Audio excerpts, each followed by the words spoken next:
Hello everyone, this is Dr. Madhusudan Rao and the program I teach medical students. Today in my lesson, I am going to touch briefly on pulmonary stenosis. Pulmonary stenosis is a cyanotic congenital heart disease with pressure overload. Pressure overload on the right ventricle. Pulmonary stenosis with intact interventricular septum is the commonest right ventricular obstructive lesion. Well, pulmonary stenosis accounts for 7 to 10% of the congenital heart diseases. The wall could be deformed with the leaflets fused. Sometimes it is a dome shaped with central opening. It could be bicuspid or tricuspid, right? Isolated subvalvular, supravalvular, and branch stenosis are less common when compared to the isolated valvular stenosis. In syndromes like Noonan syndrome, pulmonary valve is dysplastic. In other condition, Alagille syndrome, it is associated with the arteriohepatic dysplasia with pulmonary stenosis. VSD, ASD are sometimes associated with the pulmonary valvular stenosis. This could be developmental anomaly or due to the sequelae of fetal endocarditis. Look at this picture. You see the right atrium receiving the venous blood from the superior vena cava and the inferior vena cava, emptying it into the right ventricle through the tricuspid wall. Well, there is obstruction or narrowing of the pulmonary valve here, resulting in obstruction to the right ventricular outflow. And the pulmonary trunk is hypoplastic.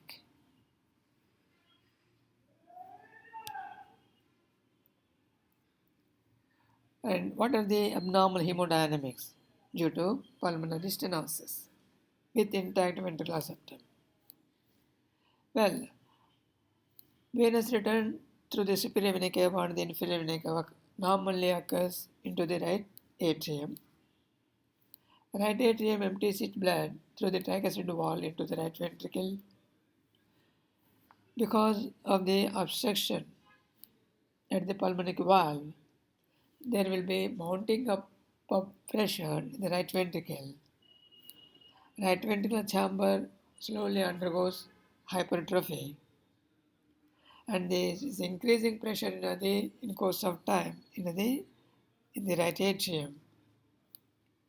Okay, and when the stenosis is critical and very severe, there could be right to left shunt at the atrial level through opening up of the foramen ovale. Okay, and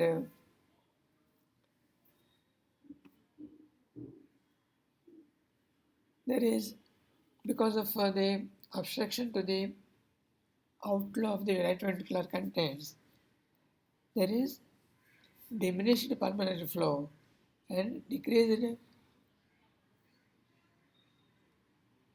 pressure in the pulmonary trunk. There is increasing gradient across the pulmonary wall when the severity of the stenosis is increasing. Okay, and initially in mild form of stenosis, there won't be much changes in the thickening of the right ventricle. As the stenosis is increasing in severity, right ventricular wall thickness increases. Okay, and the pressure will be mounting up in the right ventricle, and there could be development of the tricuspid regurgitation and right to left shunt across the foramen ovale, and there could be that results in the systemic arterial oxygen desaturation, and cyanosis.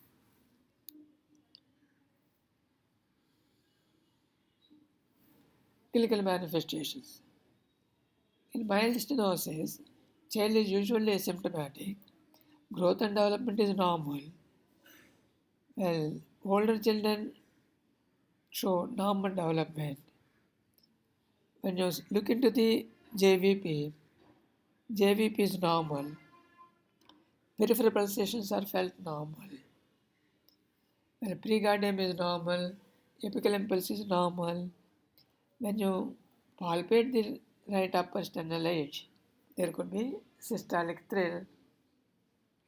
When you auscultate, first heart sound is normal. Second heart sound is normally split. Pulmonary component of the second sound is of normal intensity. Okay. Well, when you auscultate, there is ejection click at the pulmonary area. This is what is ejection click?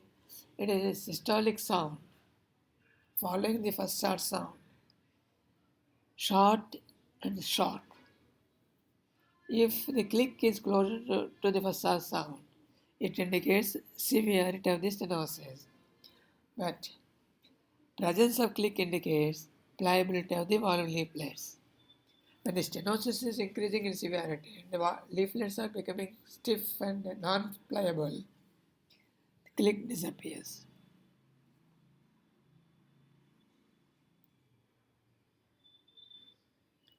When you auscultate the left second space, you can appreciate ejection systolic murmur, which is short, harsh, okay, associated with thrill. That means in mild pulmonary stenosis, apical impulse is normal, JVP is normal, peripheral pulsations are normal. There is systolic thrill palpable in the pulmonary area with short ejection systolic murmur associated with ejection click. Okay.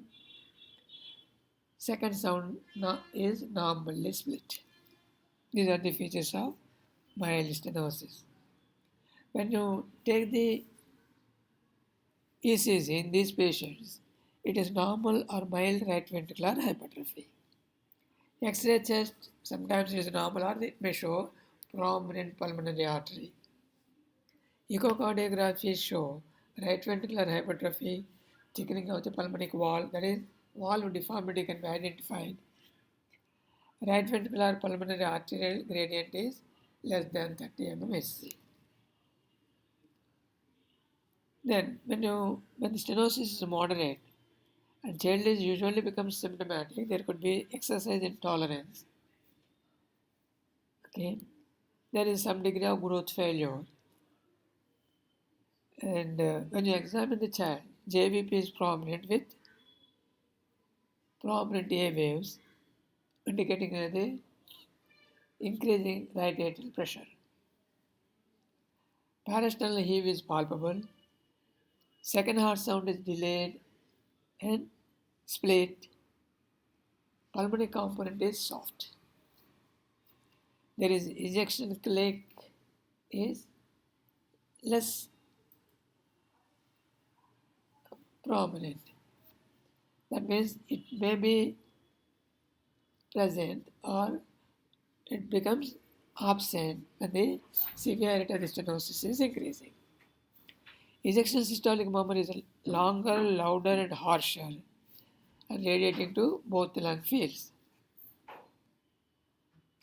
When you take the ECG in these patients, there is right ventricular hypertrophy, prominent tall P waves, that is P pulmonale. X-ray chest shows heart is round, heart is normal or slightly enlarged, that is mild degree of cardiomegaly. There is apex is rounded and lifted up the diaphragm. Pulmonary vasculature is diminished, that is oligemic lung fields. 2D echo demonstrates thickened pulmonary wall, reduced valve motion with pulmonary arterial pressure gradient being 30 to 60 mmHg. This is the situation with moderate degree of pulmonary stenosis. When the severity is increasing, in severe degree of pulmonary stenosis, and child will be symptomatic with exercise intolerance and presence of cyanosis, and sometimes child may become unconscious following exercise. There will be signs of right ventricular failure, raised venous pressure, cardiomegaly, parasternal heave, pulmonary component of second heart sound is inaudible, no ejection click, and ejection systolic murmur becomes longer, louder, and more harsher. And it will be radiating to both the lung fields, heard all over the pericardium. ECG in this patient shows right ventricular hypertrophy, spiked P waves, X-ray chest shows cardiomegaly, enlarged right ventricle, okay, and enlarged right atrium, post-stenotic dilatation of the pulmonary artery is more prominent in the left upper border of the cardiac shell hood. Diminished pulmonary vasculature. 2D echo demonstrates severity of the deformed pulmonary wall, right ventricular hypertrophy, sometimes right ventricular dilatation, RV dysfunction. Sometimes, some cases, you may get, you may notice tricuspid regurgitation.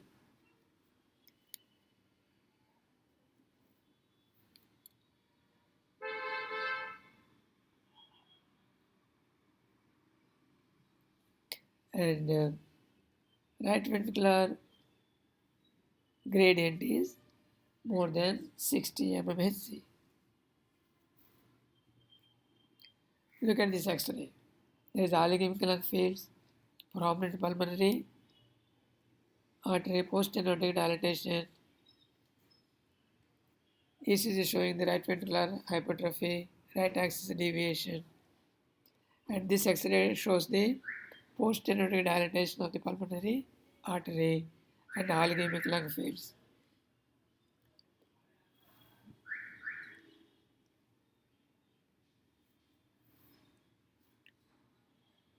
Well, there is one more clinical situation, that is critical pulmonary stenosis, which presents as the cyanosis in neonatal period and respiratory distress. Okay, that has to be diagnosed early, and it is a clinical emergency. Newborn should be subjected to balloon valvuloplasty. Then what is the treatment plan for the various degrees of pulmonary stenosis? Mild stenosis, you advise follow-up, but early balloon valvuloplasty is the treatment of choice. Moderate or severe stenosis, go for balloon valvuloplasty or sometimes surgical replacement of the valve. Here is a child with critical pulmonary stenosis. Infant develops easy fatigability, difficulty in breathing on exercise, loss of consciousness on exertion, and cyanosis, that is central cyanosis, with lips and fingers becoming bluish. And in auscultate, second heart sound is single, pulmonary component of second heart sound is inaudible. Ejection systolic murmur is heard at the left upper sternal border, radiating to the back, louder, longer, and harsher. And when you see the AB peripheral arterial blood, there is decreased oxygen saturation in the ABGs.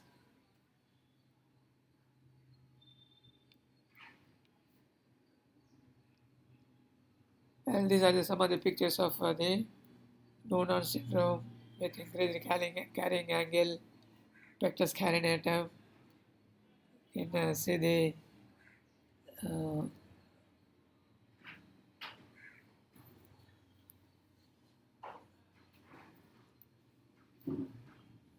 coarse facial features, inverted triangle of head shape. This is the girl with the Alageli syndrome with the dysmorphic features of the face with prominent forehead, pointed chin, rounded up the tip of the nose, deep eyeballs. Okay, well,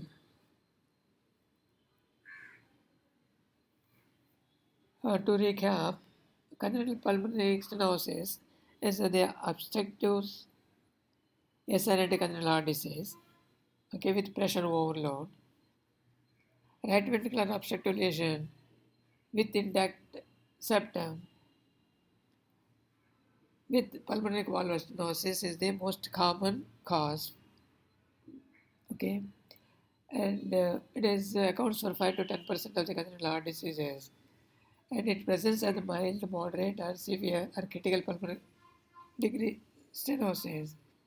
With increasing pulmonary valvular stenosis, classically the murmur becomes longer, louder, and harsher, with disappearance of the ejection click and muffling or absence of the pulmonary component of the second heart sound.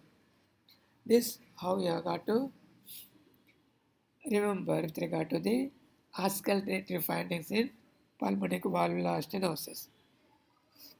That means with the increasing degree of pulmonary stenosis, pulmonary component of the second heart sound becomes muffled, muffled or absent. And ejection systolic murmur becomes longer, harsher, and louder. Okay, and ejection click, which is present in the milder pulmonary stenosis, becomes absent, and the degree of stenosis becomes severe. Well, my dear students, hope you like my video. Thank you very much for patient listening. We'll meet you again in the next class. Until that time, bye bye.